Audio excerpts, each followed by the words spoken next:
വസീഫ് സംസാരിക്കുന്നു. അതിലേക്ക്. അസഹിഷ്ണുത ചെറുതാണോ? എന്തൊരു ഷോ ആണ് അവിടെ കാണിച്ചത്? വലിയ രീതിയിൽ പ്രകോപനപരമായിട്ട് ഇടപെട്ടത് ആരാ? ഒരു ജനപ്രതിനിധിയല്ലേ? സ്വാഭാവികമായിട്ടും ഇങ്ങനെ ഒരു വിഷയം ഉണ്ടാകുമ്പോൾ തൻ്റെ വസ്ത്രം പോലും ഞാൻ ഷാഫിക്കയെ കാണിച്ചിട്ടാണ് ധരിക്കാറ് എന്ന് ഒരു നിർണായക സമയത്ത് വെളിപ്പെടുത്തിയ MLA-യുടെ ഏറ്റവും അടുത്ത ആള്, അദ്ദേഹത്തെ പാലക്കാട് MLA തള്ളിപ്പറയാത്ത ആള്, അദ്ദേഹത്തെ വടകരയിലെ DYFIക്കാർ പ്രതിഷേധം അറിയിച്ചു എന്നുള്ളത് സ്വാഭാവികം. പ്രതിഷേധങ്ങൾ നടന്നോട്ടെ, അതിനാർക്കാ പ്രയാസം? വണ്ടിയിൽ നിന്ന് അദ്ദേഹം കൊണ്ടു നടക്കുന്ന ആളുകൾ, കാറിലുള്ള ആളുകൾ, അതുപോലെ തന്നെ MP ഒക്കെ എന്ത് ക്രൗരഭാവത്തോടു കൂടിയ ഇടപെട്ടതും സംസാരിച്ചതും പ്രകോപനം സൃഷ്ടിക്കുന്നതും ചെയ്തത്. ഒരു ക്രൂരമായ മുഖം നമ്മൾ കാണുകയല്ലേ? എന്തിനാ ഇങ്ങനെ അസ്വസ്ഥനാവുന്നത്?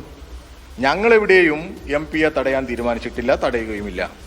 പക്ഷേ ഈ പറയുന്ന ഉയർന്നു വന്ന വിഷയങ്ങളിൽ പ്രതിഷേധങ്ങൾ, പ്രചരണ പ്രവർത്തനങ്ങളൊക്കെ നടത്തുക എന്നുള്ളത് ഈ നാട് ആഗ്രഹിക്കുന്നതല്ലേ?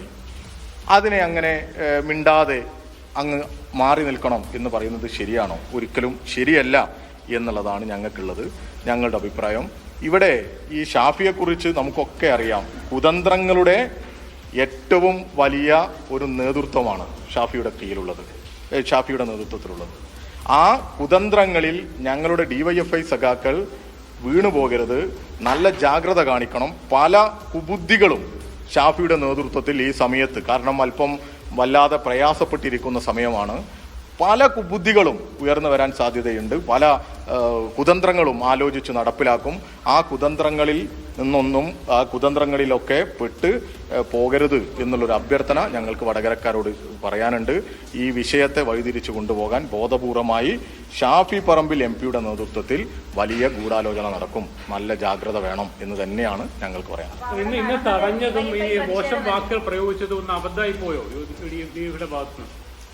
അവിടെ ഞാൻ അങ്ങനെ ഒരു മോശം പദപ്രയോഗം കേട്ടുണ്ട് എന്ന് മുദ്രാവാക്യം വിളിച്ചു. സ്വാഭാവികമായിട്ട് മുദ്രാവാക്യം വിളിച്ച് സൈഡിൽ നിൽക്കുന്നു. കാറിൽ നിന്ന് കുറെ പേര് ഇങ്ങോട്ട് തെറി വിളിക്കുന്നു. ഷാഫി പറമ്പിലും നിങ്ങൾ നോക്കൂ, ഒരു KPCC-യുടെ വർക്കിംഗ് പ്രസിഡന്റ് അല്ലേ? അതിന്റെ ഒരു മാന്യത കാണിക്കണ്ടേ? ഇറങ്ങി അങ്ങ് നിന്ന് കാറിന്റെ ഡോറ് തുറന്ന് ഗ്ലാസിന്റെ ഉള്ളിലൂടെ തലയിട്ടൊക്കെ ഒരു എന്തോ ഒന്ന് പ്ലാൻ ചെയ്തതുപോലെയുള്ള ഒരു വല്ലാത്ത ഷോ അല്ലേ കാണിച്ചത്? അങ്ങനെ ഷോ കാണിക്കേണ്ട ആവശ്യം എന്താ? ഈ പ്രതിഷേധം, നിങ്ങൾ ഇവിടെ കേരളത്തിൽ എത്ര പ്രതിഷേധം, ഈ കോഴിക്കോട് തന്നെ റോട്ടിൽ അല്ല ഓക്കെ അല്ല, വീണ ജോർജ് പ്രതിഷേധം നേരിട്ടപ്പോൾ നിങ്ങൾ ശ്രദ്ധിച്ചിരുന്നോ? ആ വീഡിയോ ഒന്ന് കാണണം. ആ എത്ര സൗമ്യമായിട്ടാണ് ആളുകളോട് സംസാരിച്ചത്. എന്നാൽ ഇപ്പോ ഈ MP എങ്ങനെയാ പെരുമാറിയത്? നിങ്ങൾ ആ ഒന്ന് വീഡിയോ ഒന്ന് എടുത്ത് കണ്ടു നോക്കൂ. എത്ര ക്രൂരഭാവത്തോടു കൂടിയാണ് ഇടപെട്ടത്. ഈ വീണ ജോർജ് മന്ത്രിയെയും കേരളത്തിലെ എത്രയെത്ര മന്ത്രിമാരെയും ഏതൊക്കെ നേതാക്കന്മാരെയും ആരൊക്കെ കരിങ്കൊടി കാണിക്കാറുണ്ട്, പ്രതിഷേധിക്കാറുണ്ട്, അവർക്കെതിരൊക്കെ പ്രതികരണങ്ങൾ ഉയർന്നു വരാറുണ്ട്. ഇങ്ങനെ ഒരു പ്രതിഷേധത്തെ നേരിട്ടത് മുൻപ് നിങ്ങൾ കണ്ടിട്ടുണ്ടോ? അതെ,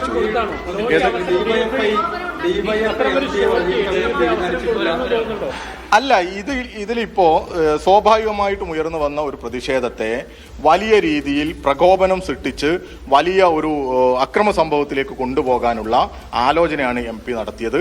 ഞങ്ങൾ അതിൽ നല്ല ജാഗ്രത കാണിക്കും മേലിൽ എന്നുള്ളതാണ് പറയാനുള്ളത്. DYFI വഴിയിൽ തടയാൻ തീരുമാനിച്ചിട്ടില്ല എന്ന് പറയുന്നു. വഴിയിൽ തടഞ്ഞ സമരം അവിടെ നടന്നിട്ടുണ്ട്. അങ്ങനെയെങ്കിൽ ആ സമരത്തെ തള്ളിപ്പറയുന്നു എന്നല്ലേ മനസ്സിലാക്കുന്നത്? അല്ല, സമരത്തെ അല്ല, ഞങ്ങൾ പ്രവർത്തനം നടത്തും എന്ന് പറഞ്ഞിട്ടുണ്ട്. ഷാഫി പറമ്പിലും VD സതീശനും രാഹുൽ മാങ്കുട്ടവും അടങ്ങുന്ന ഒരു ഗ്യാങ് തന്നെയാണ്, ഒരു ഗൂഢസംഘം തന്നെ പ്രവർത്തിക്കുന്നുണ്ട് എന്നാണല്ലോ കേരളം വിശ്വസിക്കുന്നത്. അതിലൊരു തർക്കമില്ലല്ലോ. ഇവിടെ സ്വാഭാവികമായിട്ടും കേരളത്തിലെ കോൺഗ്രസുകാർക്കിടയിൽ തന്നെ വലിയ അഭിപ്രായ വ്യത്യാസം ഇവർക്കിടയിലുണ്ട്.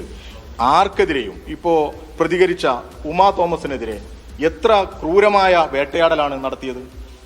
ഇവരുടെ എത്ര വനിതാ നേതാക്കന്മാർക്കെതിരെ വേട്ടയാടൽ നടത്തിയത്? ഇന്നും ഈ ആരോപണം ആദ്യം ഉന്നയിച്ച കോൺഗ്രസിനെ വിശ്വസിച്ച് പ്രതിപക്ഷ നേതാവിന്റെ അടുത്ത് പരാതി പറഞ്ഞ ആ പെൺകുട്ടി ഇന്നും മാധ്യമങ്ങൾക്ക് മുമ്പിൽ വന്ന് പറയുകയല്ലേ? അങ്ങനെ വേട്ടയാടുന്നതിന് നേതൃത്വം കൊടുക്കുന്നത് ആരാ? പകൽ പോലെ വ്യക്തമല്ലേ ഇതിന്റെ എല്ലാം പിന്നിൽ ഈ സോഷ്യൽ മീഡിയ പേജുകളെല്ലാം കൈകാര്യം ചെയ്ത് മുന്നോട്ട് പോകുന്ന, സോഷ്യൽ മീഡിയയിൽ പുതിയ ഒരു സംസ്കാരം, അങ്ങനെ തന്നെ പറയാം, പുതിയൊരു സംസ്കാരം ഡിവൈഎഫ്ഐയല്ല രൂപപ്പെടുത്തിയെടുത്ത ഈ തടഞ്ഞത് ഷാഫി എന്ന് വി പറമ്പിലും വസീഫ രാഹുൽ മാങ്കൂട്ടവും വീണ്ടും ആവർത്തിക്കുകയാണ്. മാത്രവുമല്ല ഷാഫി പറമ്പിലിന്റെ പെരുമാറ്റത്തെയും അദ്ദേഹം വിമർശിക്കുന്നു.